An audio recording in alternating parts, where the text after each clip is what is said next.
Le changement de narratif consiste tout simplement à regarder ce qui marche et que nous-mêmes, progressivement, qu'on s'approprie de notre narratif en venant non pas régner les difficultés que nous avons, parce qu'elles sont là, mais venir dire au-delà des difficultés, regardez ce que nous construisons. Le changement de narratif, cette vision qui a aujourd'hui changé l'image de la République démocratique du Congo à travers le monde, a été expliquée à l'assistance dans un des panels de Rebranding Africa Forum. Le ministre de la Communication et Médias et porte-parole du gouvernement, aux côtés des grands noms d'Afrique, a expliqué cette vision chère au président de la République, Félix-Antoine Tshisekedi. Il est simplement question de parler autrement de la RDC, surtout avec ce que véhiculent les médias occidentaux. Il faut que nous-mêmes, nous puissions nous réapproprier ce qui est dit sur notre pays, parce que ce qui est le plus souvent dit ou entendu de notre pays n'est pas ce qu'il nous reflète.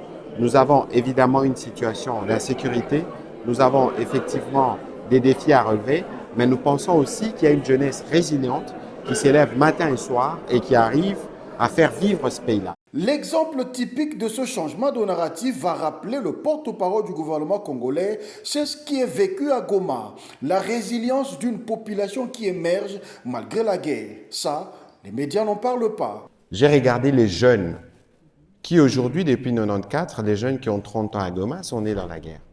Mais comment ils font pour vivre? C'est la partie du pays qui se développe le plus en République démocratique du Congo. Et en le regardant, je dis, mais il y a la résilience ici. Mais pourquoi ce n'est pas cet aspect des choses qui est mis en avant? Égal à lui-même et surtout un bon ministre du gouvernement souminois, Patrick Mouyaya fait preuve d'une dextérité qu'on lui reconnaît en répondant à une question lui posée lors des Rebranding Africa Forum.